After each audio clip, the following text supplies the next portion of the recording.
Ada mau disampaikan, Ibu? Kasih pesan dulu kepada Pak Amin Rais itu.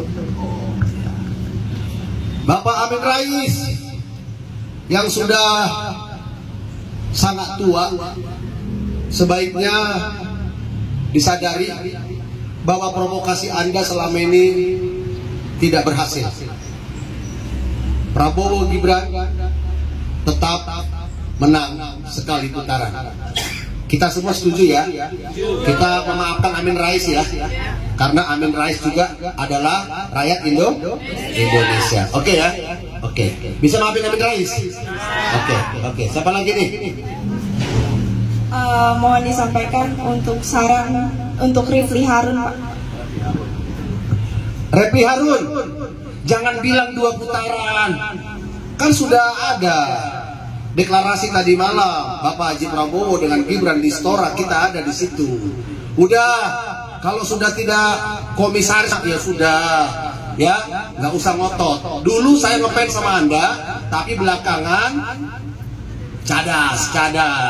cadaslah Anda, ya, dalam sebuah sikap Anda supaya betul-betul para mahasiswa akademisi menghormati Anda. Tapi kalau Anda diduga teleng sambola baling, Anda nggak kita pandang. Tapi kita maafin ya, Refli Harun ya.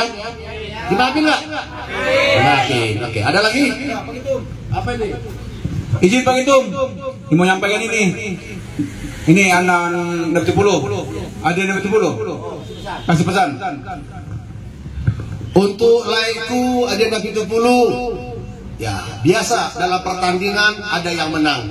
Ternyata Prabowo Gibran sekali putaran. Oke lah, sukses Prabowo Gibran, dan kita semuanya satu, tidak ada lagi di sini perbedaan. Setuju? Ada 60 kita rangkul ya. Ada lagi? Ya Pak Ketum, kasih pesan dulu untuk Bapak Ahok.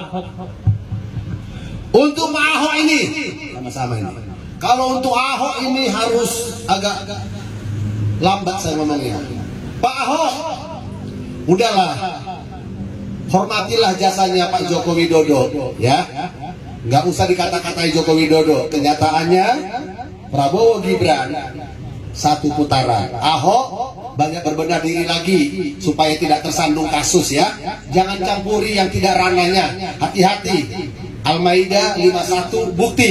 Jangan terlalu banyak bicara. Lebih baik bicara banyak tetapi untuk mempersatukan. Demikian ya untuk Ahok ya. Oke, ada lagi? Ada lagi?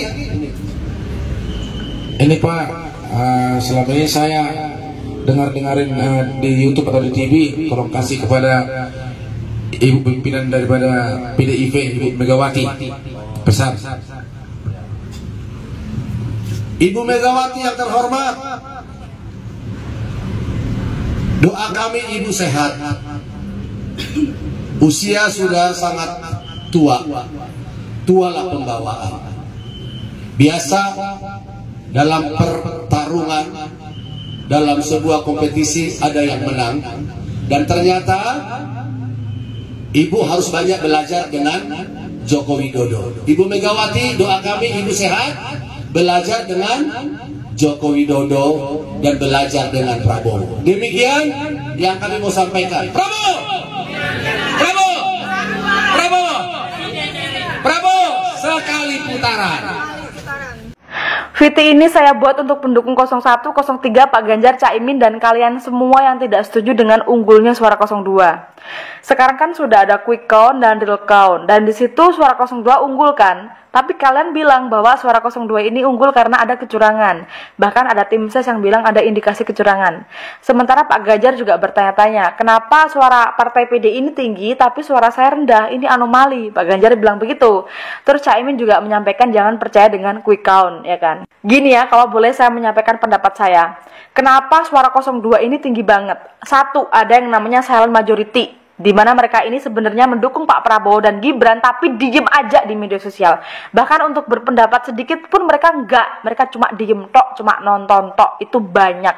Belum lagi TNI, Polri, Bapak Ibu ya yang enggak main media sosial, itu banyak yang mendukung 02. Belum lagi anak muda yang bahkan tahun ini baru bisa nyoblos, ini untuk pertama kalinya pengalaman mereka menyoblos, itu rata-rata juga pilih 02. Ya, belum lagi projo atau pendukungnya Pak Jokowi yang lebih condong ke 02 juga ada, ataupun pendukungnya Pak Prabowo yang dari kapan tahun itu juga masih ada yang stay.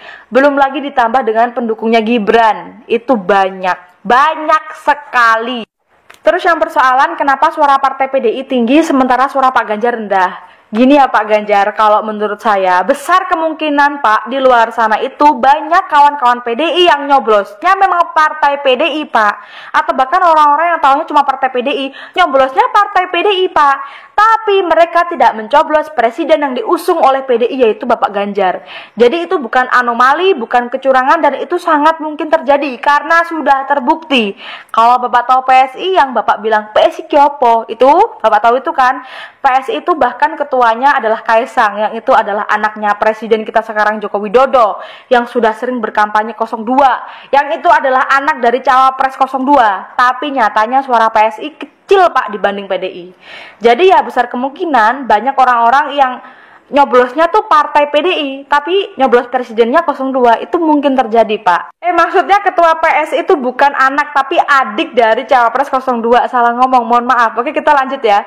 Dan yang terakhir kita ngomongin soal quick count. Ini banyak juga yang gak percaya sama quick count, gak cuma Caimin, dan banyak juga yang beropini begini, quick count yang menunjukkan 02 unggul tuh artinya dimanipulasi karena 02 bayar. Nyatanya ada quick count yang menunjukkan Anies itu unggul, berarti kan bisa dimanipulasi begitu. Tapi mohon maaf, konsepnya nggak begitu. Kalau kamu mau lihat quick count, lihatlah di web resmi kpu.co.id atau Kawal Pemilu, yang itu jelas siapa yang mengelola dan itu sifatnya unggah data. Jadi ada buktinya. Kalau kamu panas, kalau ngano kulkas, bukannya malah mencari quick count mana nih yang nunjukin paslon gue lebih tinggi daripada Pak Prabowo. Jangan gitu konsepnya. Bukan begitu konsepnya ya. Jadi begitulah ya konsepnya. Jadi kalau kamu panas, kalau ngano kulkas. Sekian, terima kasih. Saya punya sesuatu yang publik harus tahu. Ini tentang 01, 02, dan 03. Mumpung saat ini sudah selesai pemilihan, jadi saya di sini akan bongkar semuanya. Jadi kalian mau tahu untuk pendukung 01 dan 03, kenapa saat ini real count itu 02 naik? Sini saya kasih tahu ke orang. Sini. Dengarkan baik-baik. Yang pertama, karena sosok 02 itu dia sabar, ikhlas. Meskipun selalu dijelek-jelekan, dia tidak pernah membalas.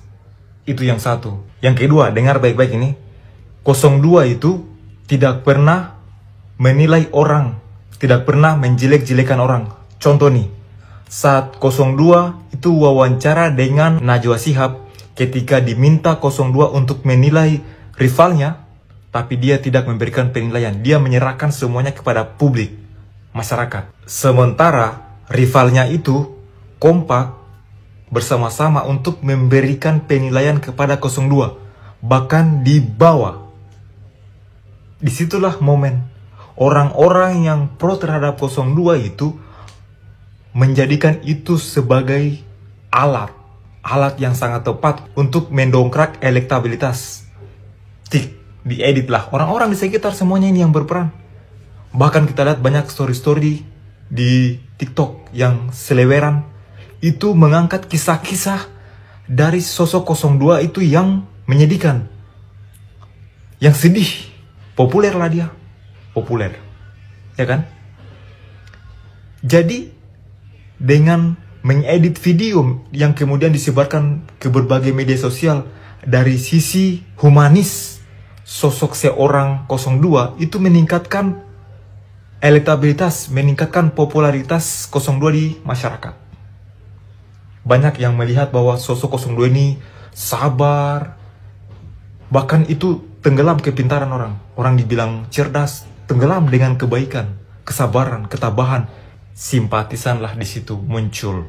Untuk berikutnya, nah yang ini nih saya sangat salut sama 02 ini. Kamu mau tahu apa?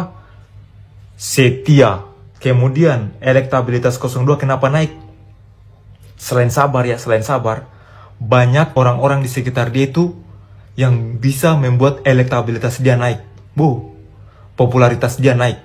Melalui apa? Ajudan pribadi yang banyak dikagumi oleh wanita-wanita, cewek-cewek di Indonesia sini yang ingin memiliki seorang ajudan yang ganteng, yang tampan. Nah, sementara nih untuk orang-orang yang mendukung 01 yang khusus menggunakan media sosial itu seakan-akan mereka sombong begitu. Misalnya nih contoh. Capek-capek sekolah, kok pilihnya ini? Capek-capek sekolah di sini, kok pilihnya ini? Itu salah. Salah, karena kenapa? Tidak semua orang bisa berada di posisi yang seperti itu. Jadi orang tersinggung lah, ya kan? Yang paling buruk ini. Karena selalu menjatuhkan, berusaha menjatuhkan ini. Menggiring, berupaya untuk melakukan politik identitas.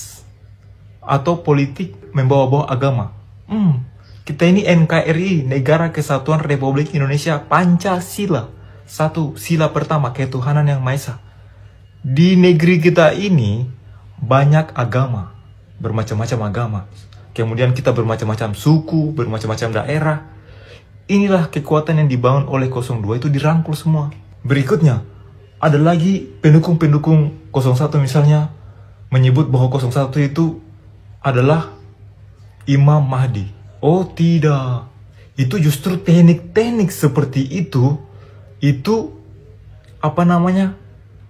menurut saya, kacamata saya, itu keliru dalam ilmu komunikasi untuk menarik khalayak publik. Tidak bagus itu, tidak mantap komunikasi seperti itu. Nah, yang bermain itu kekuatan dari 02 kenapa bisa naik itu karena orang-orang di sekitarnya yang menggunakan power dari handphone. Bagaimana diedit, disitulah muncul elektabilitas sehingga saat ini puncaknya naiklah ke quick count.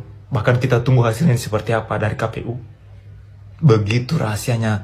Jangan kamu bilang-bilang sama siapa-siapa ya. Kalian tahu gak sih, bagi kita nih kaum etnis Chinese yang kayak Cindo-Cindo gitu, sebenarnya kita nggak pilih Pak Anies bukan karena kita benci sama pribadi Pak Anies. Gue yakin banget Pak Anies itu adalah ya seorang bapak yang baik, seorang kepala keluarga yang baik. Cuman kayaknya dia salah ngambil strategi dalam berpolitik menurut gue. Karena dia terlalu memasukkan agama di dalam politiknya. Dan dia lupa sama perkataan presiden pertama kita yaitu Pak Soekarno. Seorang proklamator kemerdekaan Indonesia tahun 1945. Jadi kemarin gue jalan-jalan ke Gramedia, terus gue baca bukunya Pak Prabowo. Gue lihat ada tulisan ini nih, kalian baca. Ini gue bacain ya, kita hendak mendirikan suatu negara untuk semua, bukan buat satu orang, bukan buat satu golongan, bukan untuk bangsawan, bukan untuk orang kaya, tetapi untuk semua. Negeri ini, Republik Indonesia, bukanlah milik suatu golongan, bukan milik suatu agama, bukan milik suatu kelompok etnis, bukan juga milik suatu adat istiadat tertentu, tapi milik kita semua dari Sabang sampai Merauke. Gue saking sukanya sama perkataan Pak Soekarno sampai gue foto. Jadi di buku Pak Prabowo yang gue baca kemarin itu, banyak pejuang-pejuang kita, bahkan atasan-atasan dia, komandan, kayak gitu-gitu. Dan salah satunya tuh Pak Soekarno yang dijadiin sebagai teladan dia. Terus gue sempat mikir, kenapa Pak Prabowo dan Pak Jokowi itu gak pernah ngebales apa yang kayak orang lakuin ke dia. Padahal gue yakin banget Pak Jokowi dan Pak Prabowo itu pasti tahu gimana bobroknya politik kita. Banyak permainan kotor yang terjadi di dalamnya gitu. Tapi dia gak pernah ngebales fitnahan yang dia dapet.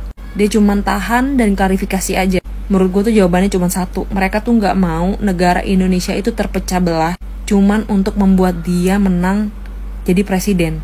Makanya mereka tuh lebih milih diam ya daripada ngebales apa yang orang lakuin ke dia. Bahkan kayak dia sempat dikata-katain caci maki, tapi dia ya udah diem aja. Karena percuma gitu, lo menang tapi lo ngerusak negara atau lo mecah belah rakyat.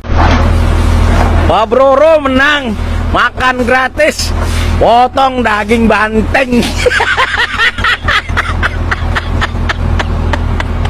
Udah sampai di sini dulu, sekian. Mata lu 2 dari Allah, ya. Tangan lu 2 dari Allah. Kaki lu bisa jalan 2 dari Allah, ya kan? Nah, lu menjadi turun ke bumi 2 dari orang tua lu 2. Laki dan perempuan 2. Nah, itu sekarang kita buktikan. Cobloslah 2. Ngapain lu coblos 1? Tangan lu 1, mata lu 1, kaki lu satu. Nah, pemikiran lu nggak ada. Prabowo curang. Ya, Prabowo curang. Kenapa? Hah? Ada masalah? Belum apa-apa udah deklarasi. Nggak ingat tahun 2019 udah deklarasi sampai sembah sujud, tapi Prabowo tetap kalah. Kalian percaya suara Anies Baswedan cuma segitu? Anies itu Imam Mahdi yang banyak dicintai oleh rakyat. Kalian tahu malaikat pun banyak yang diutus ribuan untuk memenangkan Anies. Satu malaikat bawa 1 juta suara. Kemana suara-suara itu? Sedangkan Ganjar yang katanya pro rakyat dan petugas rakyat, masa suaranya cuma segitu? Ini gak masuk akal hasil quick count ini. Tapi tenang teman-teman, TPN dan Timnas saat ini sedang bekerja kelompok untuk mencari kecurangan-kecurangan ini untuk dilaporkan. Sorry ya. Memang kalau kalah itu sakitnya tuh di sini. Udah menggunakan segala cara untuk menjatuhkan 02, memfitnah Pak Prabowo tentang pelanggar HAM, memfitnah Pak Prabowo tentang penculikan. Bahkan Mahkamah Konstitusi pun disebut sebagai Mahkamah Keluarga. Dan yang terakhir sampai membuat film dokumenter untuk menjatuhkan Pak Prabowo dan Gibran. Tapi sorry enggak mempan. Karena apa? Karena rakyat berharap kepada Indonesia dipimpin oleh Prabowo dan Gibran. Harapan besar kami ada di tangan Pak Prabowo dan Gibran.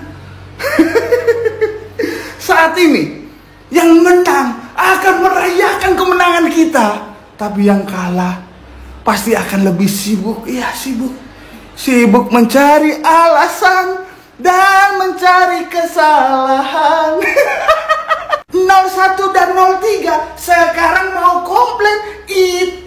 Salah, aku buat konten. Itu hal biasa teman-teman. Kenapa? Karena sebelum kampanye, saat kampanye akhir, bahkan sampai sudah nyoblos, mereka itu hobinya komplain. Karena kesukaan mereka itu adalah komplain. Wow, terima kasih buat teman-teman semua yang sudah menggunakan hak suara kalian. Kita kawal sampai hasil akhir Prabowo Gibran menang 1 putaran.